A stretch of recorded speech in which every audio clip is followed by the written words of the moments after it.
उसका निशाना इतना अचूक था कि हाथी के मस्तक के बीचों बीच गोली मारकर एक बार में ढेर कर देता था। वर्दी वालों से इतनी नफरत थी कि बड़े अफसर की गर्दन काटकर वो फुटबॉल खेला करता था। वो इतना बेरहम था कि पकड़े जाने के डर से उसने अपनी ही दूध पीती बच्ची का गला दबाकर हत्या कर दिया। उसके पीछे एक नहीं बल्कि 3 राज्यों के पुलिस लगे हुए थे। अभी तक आपने नाम गेस कर लिया होगा, वीरप्पन। ये नाम तो आपने ज़रूर सुना होगा। उसे पकड़ने के लिए 3 राज्यों की सरकार ने करोड़ों रुपए खर्च किए थे। 184 लोगों ने अपनी जान गंवाई थी, जिसमें 100 से ज़्यादा तो पुलिस वाले थे। सरकार ने वीरप्पन को पकड़ने के लिए 15 करोड़ का इनाम रख दिया था, फिर भी बरसों तक वो बचने में कामयाब रहा था। तो चलिए इस वीडियो में वीरप्पन के बारे में थोड़ा डिटेल से जानते हैं। वीरप्पन का जन्म 18 जनवरी 1952 को कर्नाटक राज्य के गोपीनाथम गांव में एक चरवाहा परिवार में हुआ था।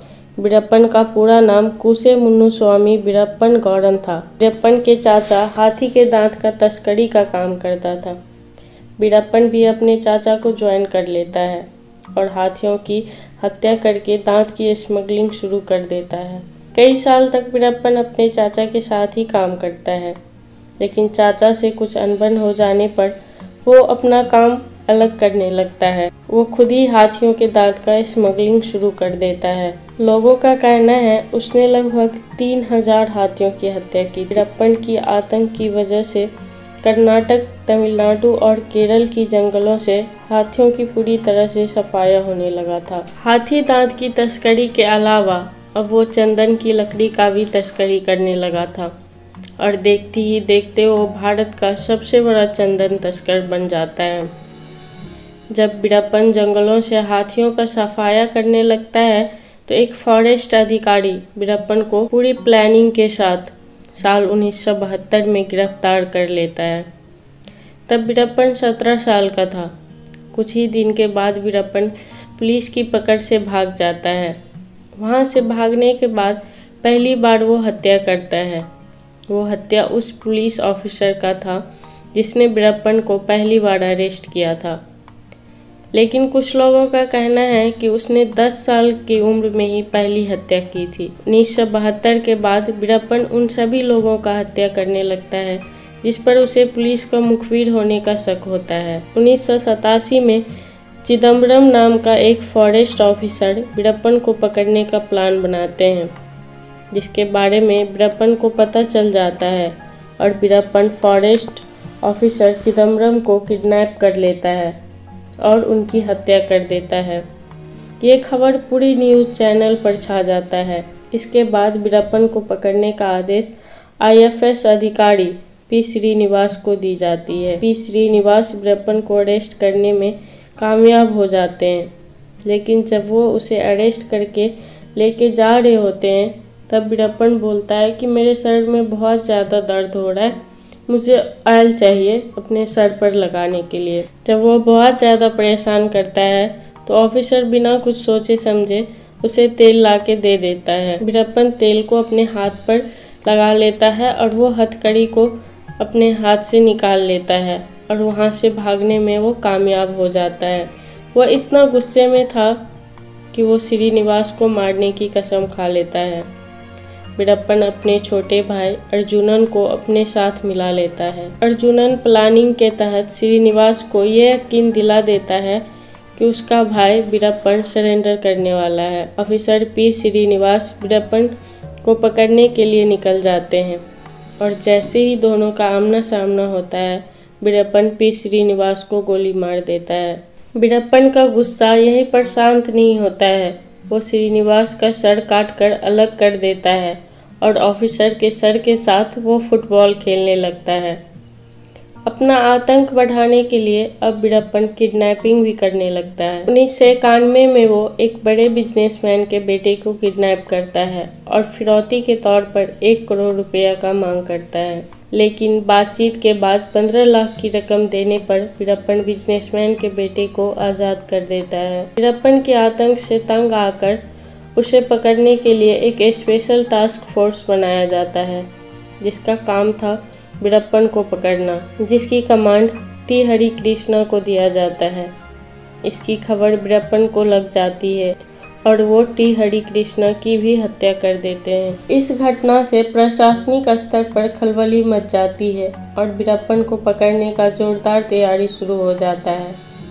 अब पुलिस के बजाय बीएसएफ को वीरप्पन को पकड़ने की ड्यूटी दी जाती है। बीएसएफ के जवानों को तमिलनाडु और कर्नाटकों के जंगल में तैनात किया जाता है, लेकिन वीरप्पन और उसका साथी मिलकर 20 से भी ज़्यादा बीएसएफ जवान की हत्या कर देते हैं। आखिर बीएसएफ के जवानों को जंगलों से हटा दिया जाता है। फिर गोपाल कृष्णन नाम के एक अधिकारी वीरप्पन को पकड़ने की जिम्मा लेते हैं। इस बात का पता चलने पर वीरप्पन को काफ़ी ज़्यादा गुस्सा आता है और वो 9 अप्रैल 1993 को गोपाल कृष्णा के लिए गंदी गालियों वाला पोस्टर लगवा देता है और साथ ही गोपाल कृष्ण को चैलेंज करता है कि दम है तो मुझे पकड़ के दिखाओ। गोपाल कृष्ण पुलिस वालों के साथ मुखबिर द्वारा बताए गए जगह पर वीरप्पन को पकड़ने के लिए निकल जाते हैं। उनके साथ 43 पुलिस वाले थे। कुछ दूर जाने के बाद गोपाल कृष्ण की गाड़ी खराब हो जाती है और वो उतरकर पुलिस बस में बैठ जाते हैं, जिसमें पहले से ही 21 आदमी बैठे हुए थे। बस के पीछे एक गाड़ी में इंस्पेक्टर अशोक कुमार 6 और पुलिस वालों के साथ बैठे हुए थे। वीरप्पन को इस बात की खबर पहले से थी, क्योंकि वीरप्पन का मुखबिर नेटवर्क काफ़ी तगड़ा था। वो रास्ते में बारूद बिछवा देता है और जैसे ही गोपाल कृष्ण की गाड़ी पर उसकी नज़र पड़ती है, वो ब्लास्ट करने का आदेश देता है और देखते ही देखते बस के परखच्चे उड़ जाते हैं और बस में बैठे 22 लोगों के टुकड़े टुकड़े हो जाते हैं। वीरप्पन ने पहली बार एक साथ इतने लोगों की हत्या की थी। इस खबर से देश भर में सनसनी मच जाती है और सरकार फिर से वीरप्पन को पकड़ने के लिए योजना बनाने लगती है। वीरप्पन 1990 में मुथुलक्ष्मी नामक एक महिला से शादी किया था। 1993 की घटना के बाद सरकार मुथुलक्ष्मी को अरेस्ट करने में कामयाब हो जाते हैं। मुथुलक्ष्मी पर अपराध में वीरप्पन का साथ देने का आरोप लगाया जाता है और भी कई सारे आरोप लगाए जाते हैं, मगर आगे चलकर मुथुलक्ष्मी को सभी आरोपों से बरी कर दिया जाता है और उसे रिहा कर दिया जाता है। वीरप्पन का हाथियों के दांतों का तस्करी, चंदन की लकड़ी का तस्करी और पुलिस वालों से लेकर आम जनता की हत्या का काम जारी रहता है। 1992 में वीरप्पन के घर एक बेटी का जन्म होता है। कुछ दिन तक तो वीरप्पन उसे संभाल कर रखता है, लेकिन रात में जब उसकी बेटी रोती थी तो रोने का आवाज़ जंगल में दूर दूर तक जाता था, क्योंकि रात में काफ़ी ज़्यादा सन्नाटा होता है और जब बच्ची रोती थी तो ये आवाज़ काफ़ी दूर तक जंगलों में जाता था और इस बात से वीरप्पन को पुलिस का डर लगा रहता था और इसीलिए वीरप्पन ने अपनी ही बेटी का गला दबाकर हत्या कर दिया। वीरप्पन की बेटी का शव सड़े गले हालात में 1993 में कर्नाटक के जंगल में मिला। 24 मई 1993 को वीरप्पन 6 और पुलिस वालों की हत्या कर देता है, जो उसे पकड़ने का प्लानिंग कर रहे थे। अब तमिलनाडु सरकार खुद ही बीएसएफ की तैनाती आसपास के जंगलों में कर देते हैं। बीएसएफ वाले 6 वीरप्पन गैंग मेंबर को मारने में कामयाब हो जाते हैं और 9 मेंबर को गिरफ्तार कर लेते हैं। गिरफ्तार किए गए लोगों ने किसी भी तरह से पुलिस की हेल्प करने से मना कर देते हैं। 1996 में वीरप्पन 19 पुलिस वालों की हत्या कर देता है। फिर पुलिस वाले वीरप्पन का पता लगाने के लिए अर्जुनन को अरेस्ट कर लेता है, जो वीरप्पन का छोटा भाई था, लेकिन अर्जुनन पुलिस कस्टडी में ही आत्महत्या कर लेता है। इस बात का बदला लेने के लिए वीरप्पन एक पुलिस ऑफिसर, एक कांस्टेबल को मौत के घाट उतार देता है। वीरप्पन का 1990 से किडनैपिंग का भी काम जारी रहता है, लेकिन वो सबसे बड़ी किडनैपिंग 30 जून 2000 को किया।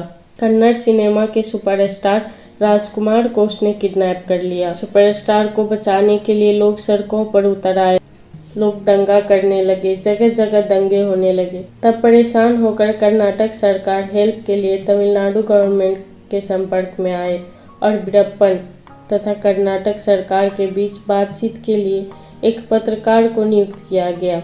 वीरप्पन सरकार से मांग करता है कावेरी जल विवाद में तमिलनाडु को प्राथमिकता दी जाए और तमिलनाडु के जेलों में बंद कुछ कैदियों की रिहाई का मांग करता है। फाइनली किडनैपिंग के 108 दिन बाद राजकुमार को वीरप्पन द्वारा छोड़ दिया जाता है। बाद में पता चलता है कि राजकुमार को छुड़ाने के लिए कर्नाटक सरकार ने वीरप्पन को 20 करोड़ रुपए दिए थे। इसके बाद वीरप्पन द्वारा साल 2002 में फिर से एक बड़ी किडनैपिंग की जाती है। 25 अगस्त 2002 को कर्नाटक सरकार के पूर्व मंत्री एच नगप्पा को किडनैप कर लेता है। मंत्री जी को छोड़ने के लिए वीरप्पन सरकार से मोटी रकम की डिमांड करता है, लेकिन सरकार इस बार कोई भी रकम देने से मना कर देती है। मंत्री जी को छुड़ाने के लिए कर्नाटक पुलिस, तमिलनाडु पुलिस और केरल पुलिस द्वारा वीरप्पन के खिलाफ एक अभियान चलाया जाता है, लेकिन पुलिस वाले मंत्री जी को छुड़ाने में असफल रहते हैं और आखिरकार 3 महीने के बाद उनका लाश कर्नाटक के जंगल में मिलता है। इसके बाद कर्नाटक सरकार द्वारा वीरप्पन को पकड़ने के लिए 15 करोड़ रुपए का इनाम रख दिया जाता है। वीरप्पन का आतंक जब हद से ज़्यादा बढ़ जाता है तब तमिलनाडु की तत्कालीन chief minister Jayalalithaa special task force बनाने का निर्णय करती है। जून 2001 में इस टास्क फोर्स की कमांड वरिष्ठ IPS ऑफिसर विजय कुमार को सौंप दिया जाता है। अब तक वीरप्पन को पकड़ने में लगभग 100 पुलिस अधिकारी अपनी जान गंवा दिए थे और तीनों राज्यों के सरकार का करीब 100 करोड़ रुपए से ज़्यादा खर्च हो चुका था। इसीलिए विजय कुमार इस बार वीरप्पन को पकड़ने के लिए पूरी प्लानिंग के साथ लग जाते हैं। वो कुछ पुलिस वालों को भेष बदल कर वीरप्पन के गैंग में शामिल करवा देते हैं और फिर वीरप्पन की छोटी सी छोटी जानकारी खुफिया तरीके से पुलिस तक पहुंचने लगती है। वीरप्पन को पब्लिसिटी का बहुत ज़्यादा शौक था। वो अक्सर इंटरव्यू दिया करता था और अपने recorded audio video tape media को भेजा करता था। विजय कुमार उसके इंटरव्यू को गहराई से एनालिसिस करने लगे तो वो देखते हैं कि वीरप्पन को पेपर पकड़कर पढ़ने में प्रॉब्लम हो रहा था। जांच पड़ताल करने पर पता चलता है कि वीरप्पन को आंखों में प्रॉब्लम है, उसे देखने में प्रॉब्लम होता है। वीरप्पन के गैंग में शामिल पुलिस वाले वीरप्पन का भरोसा जीतने के बाद उसे कन्विंस करता है कि वो आँखों का इलाज करवा ले, नहीं तो बाद में उसे बहुत ज़्यादा प्रॉब्लम होगी। बहुत ज़्यादा मनाने के बाद वीरप्पन बाहर जाकर इलाज कराने के लिए मान जाता है, मगर पकड़े जाने के डर से वीरप्पन अपना भेष बदल लेता है। उसे अपनी मूंछों से बहुत ज़्यादा प्यार था, लेकिन पहचाने जाने के डर से वो अपनी मूंछें कटवा लेता है। प्लानिंग के साथ वीरप्पन अपनी 3 साथियों के साथ जंगल से बाहर निकलकर मुख्य सड़क पर आता है और पहले से खड़ी एम्बुलेंस में बैठ जाता है। ये एम्बुलेंस पुलिस द्वारा भेजा गया था और एम्बुलेंस चालक भी एक पुलिस वाला ही था। वीरप्पन को इस बात की जरा भी खबर नहीं थी। थोड़ी दूर जाने के बाद ड्राइवर एम्बुलेंस रोक देता है और कूदकर दूसरी ओर भाग जाता है, जहां पहले से ही विजय कुमार अपने साथियों के साथ घात लगाकर बैठे हुए थे। फिर आवाज़ आती है, वीरप्पन, पुलिस ने तुम्हें चारों तरफ से घेर लिया है, तुम सरेंडर कर दो। जवाब में एम्बुलेंस के अंदर से गोलियां चलने लगती है। गोली चलते ही बाहर मौजूद पुलिस वाले अंधाधुंध फायरिंग शुरू कर देते हैं। वो फायरिंग अगले 20 मिनट तक लगातार चलती है। कुछ मीडिया रिपोर्ट्स की माने तो पुलिस की ओर से 338 राउंड की फायरिंग की गई थी।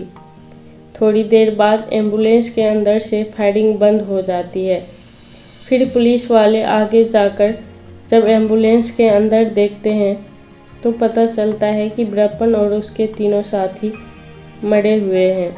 वीरप्पन का चैप्टर भले ही क्लोज हो जाता है, लेकिन आपको बता दें कि उसके फैमिली में वीरप्पन की 2 बेटियां अभी भी है। जिसमें से एक बेटी विद्या रानी वीरप्पन ने 2020 में बीजेपी ज्वाइन की थी और बहुत जल्द विद्या रानी को बीजेपी यूथ विंग की उपाध्यक्ष भी बना दिया गया था। बीजेपी द्वारा वीरप्पन की बेटी को पार्टी में शामिल करने के कारण कई लोगों द्वारा विरोध किया गया था। वीरप्पन ने चंदन की तस्करी से लगभग 150 करोड़ की संपत्ति बनाई थी। उस पर 3000 हाथियों के मारने के मुकदमे दर्ज थे। उसने 184 लोगों की हत्या की थी, जिसमें 100 से ज़्यादा पुलिस वाले थे।